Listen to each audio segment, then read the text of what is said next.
देख रहे हैं नेटवर्क 33 राजकुमार के साथ। तो चलिए पढ़ते हैं आज की कहानी की ओर। दोस्तों, मेरा नाम सुरेश है और मैं मध्य प्रदेश के एक छोटे से गांव में रहता हूं। ये बात आज से करीब 5 साल पहले की है। उस समय मैं एक ट्रक ड्राइवर की नौकरी किया करता था और हर वक्त पूरे भारत के अलग अलग कोने में सामानों को लेकर जाया करता था। अब क्योंकि मैं एक ट्रांसपोर्ट कंपनी में काम किया करता हूँ, इसलिए अक्सर मुझे देर रात को सुनसान इलाके से गुजरना पड़ता है। एक दिन की बात है, मुझे मेरे मालिक ने कुछ सामानों को देकर उसे महाराष्ट्र में डिलीवर कर देने को कहा। यूँ तो मेरे साथ हमेशा मेरा एक हेल्पर रहता था जो कि हमेशा मेरे साथ ही रहता था और हम दोनों हर जगह साथ में ही जाया करते थे। लेकिन उस दिन अचानक से मेरे हेल्पर की तबीयत खराब हो गई। अब क्योंकि सामान की डिलीवरी टाइम पर करना बहुत ज़रूरी था, इसलिए मुझे उस शाम अकेले ही महाराष्ट्र के लिए निकलना पड़ा। मुझे आज भी याद है कि उस वक्त ठंड का मौसम चल रहा था, इसलिए देखते ही देखते कब शाम से रात हो गई मुझे पता ही नहीं चला। अंधेरा होते ही मैंने सोचा क्यों ना कहीं खाना खा लिया जाए।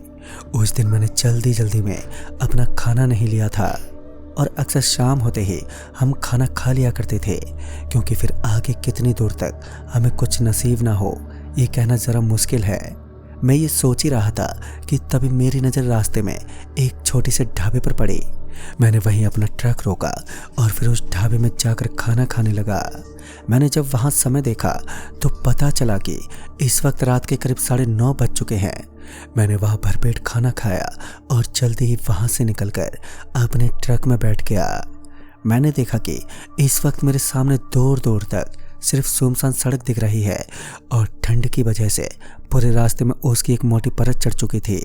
फिर मैंने अपने ट्रक को चालू किया और वहाँ से आगे बढ़ने लगा। थोड़ी ही देर में मैं उस सुनसान सड़क पर आ चुका था जहाँ मेरे सामने दूर तक रोशनी दिखाई नहीं दे रही थी। सुनसान सड़क को देखकर मैंने ट्रक की रफ्तार को तेज कर दिया, क्योंकि मैं जल्द से जल्द इस इलाके से बाहर जाना चाहता था। हालांकि ट्रक में लदा सामान महंगा तो था ही, और साथ ही रात में ऐसे सुनसान इलाकों में चोरी डकैती की संभावना बनी रहती है। मैं अपनी पूरी रफ्तार से बढ़ता जा रहा था कि तभी मुझे एक हॉर्न सुनाई दिया। मैं हैरानी में इधर उधर देखने लगा, क्योंकि सड़क पूरी तरह से सुनसान पड़ी हुई थी। लेकिन फिर मुझे एक रोशनी दिखाई दी।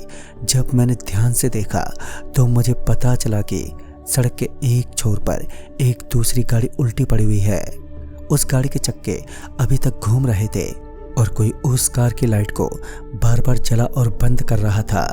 ऐसा लग रहा था मानो वो मेरी मदद मांग रहा हो। ये सब देखकर मैं समझ गया कि जरूर ये दुर्घटना अभी कुछ समय पहले ही घटी है, जिस वजह से मैंने अपने ट्रक को रोकना सही समझा और फिर मैं अपने ट्रक से नीचे उतरकर उस गाड़ी की तरफ बढ़ने लगा। मेरा अंदेशा था कि इस गाड़ी के अंदर जो कोई भी होगा वो बहुत ही जख्मी हालत में होगा। मैं ये सब कुछ सोचते हुए अभी उस गाड़ी के पास पहुंचा ही था कि तभी मैंने देखा कि उस गाड़ी के अंदर कोई भी मौजूद नहीं था। मुझे ये बात थोड़ी अजीब लगी, क्योंकि मुझे अच्छे से याद है कि अभी कुछ समय पहले कोई इस कार के हॉर्न को दबा रहा था। ऊपर से कार की लाइट इस तरह जलना और बुझना कोई इत्तेफाक नहीं हो सकती। मैं ये सब कुछ सोचते हुए आसपास देखने लगा। मुझे लगने लगा था कि शायद से वो आदमी अभी कार से निकला हो, लेकिन उस सुनसान रास्ते पर दूर तक कोई भी नजर ही नहीं आया।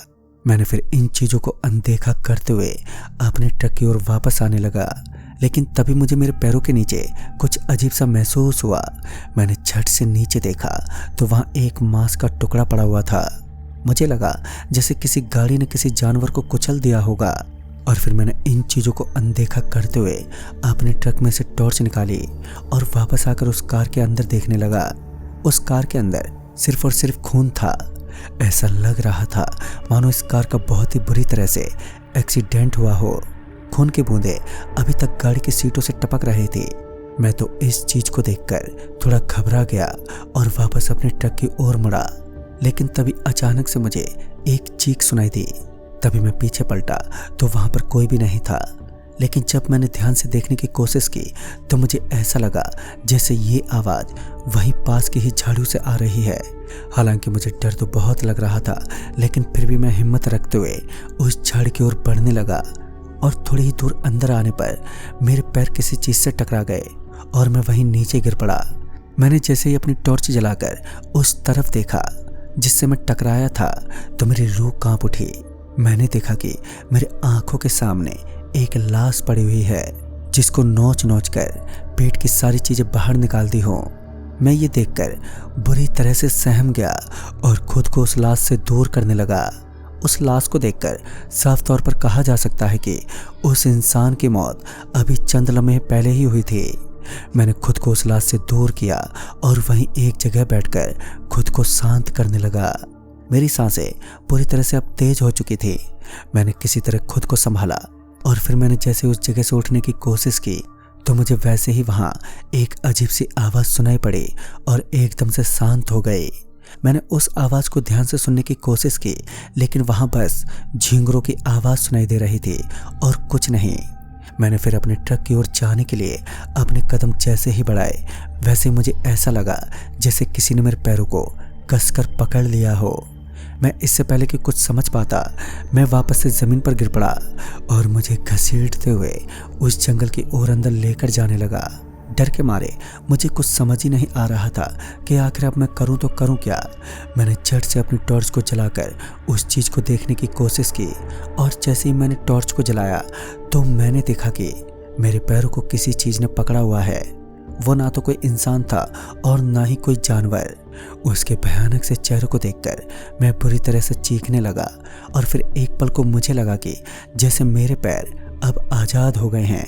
फिर मैंने खुद को किसी तरह संभाला और वहां से भागकर अपने ट्रक की ओर जाने लगा लेकिन तभी रास्ते में पड़ी लाश अपनी जगह से कहीं पर गायब हो गई थी। मैंने इन चीज़ों पर ध्यान न देते हुए अपने ट्रक तक आ पहुंचा और जल्दी से अपने ट्रक को चालू करके वहां से भागने की कोशिश करने लगा। मैं जितनी रफ्तार हो सकती थी उस रफ्तार से आगे की तरफ बढ़ता जा रहा था लेकिन तभी एक जोरदार धमाके के साथ मेरे ट्रक का टायर फट गया और देखते ही देखते मेरा ट्रक वहीं पर रुक गया। मैंने अभी अभी जो कुछ देखा था तो उसकी वजह से मेरी हिम्मत नहीं थी कि मैं बाहर जाकर टायर बदलूं और मैं वहीं पर डरता हुआ बैठा रहा। तभी मैंने अपनी घड़ी देखी तो इस वक्त रात के करीब 1 बज रहे थे और फिर मैंने जो देखा उसने मुझे झंझोर कर रख दिया। मैं अपने ट्रक के सामने लगे शीशे में साफ साफ देख सकता था कि वो लाश जो मैंने कुछ समय पहले झाड़ियों में देखी थी वो कहीं और नहीं बल्कि मेरे ही ट्रक के अंदर थी। मैं कुछ समझ ही नहीं पा रहा था कि आखिर ये सब हो क्या रहा है लेकिन तभी उस लाश ने अपनी आंखें खोली। पहले तो मुझे लगा जैसे कि ये मेरा वहम है लेकिन देखते ही देखते उस लाश की आंखें पूरी तरह काली हो गईं। मैं ये देखकर चीखने चिल्लाने लगा और फिर मजबूरन मैं अपने ट्रक से उतरकर पैदल ही उस सुनसान रास्ते पर तेजी से भागने लगा कि तभी मुझे वापस से एक रोशनी दिखाई दी। मैं इतना डर चुका था कि मुझे इस रोशनी में भी अपनी मौत दिखाई दे रही थी लेकिन फिर मैंने अपने सामने जो देखा उस पर मुझे यकीन नहीं हो रहा था। मैंने देखा कि वो कार जिसका एक्सीडेंट हुआ था वो अभी मेरे आगे थी।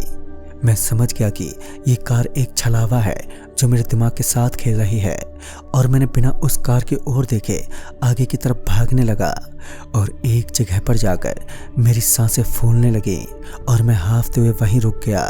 और अब मेरे रुकते ही मुझे एक हॉर्न सुनाई दिया और देखते ही देखते उस हॉर्न की आवाज़ बढ़ती ही चली गई। मैं उस हॉर्न की आवाज़ से बुरी तरह से डर गया था और अपने कानों को बंद करके चिल्लाते हुए वहीं ज़मीन पर बैठ गया कि तभी अचानक से मेरे आंखों के सामने से एक कार तेज़ी से आई और ठीक मेरे सामने आकर रुकी। मुझे लगा जैसे ये मेरा वहम है लेकिन तभी उस कार से एक आदमी उतरा और मुझसे पूछने लगा और फिर मुझे इस हालत में देखकर उसने मुझे अपने कार के अंदर आने को कहा। उस आदमी को देखकर मेरे अंदर खुशी की लहर दौड़ गई और मैं जल्दी से उसके कार के अंदर बैठ गया और फिर थोड़ी देर तक अपने सिर को वहीं छुपाकर बैठा रहा। थोड़ी दूर पहुंचने के बाद मैंने उस आदमी को सारी बात बताई और मेरी बात को सुनकर उसने मुझे बताया कि ये रास्ता श्रापित है। यहाँ आने वाले लोगों को अक्सर छलावा देखने को मिलता है और जो लोग इसके चक्कर में आ जाते हैं उनका मरना तय होता है। तुम तो बहुत ही भाग्यशाली हो जो जिंदा बच गए। दोस्तों, उस दिन के बाद से मैंने उस काम को छोड़ दिया और दोबारा कभी उस रास्ते की तरफ मुड़कर नहीं देखा।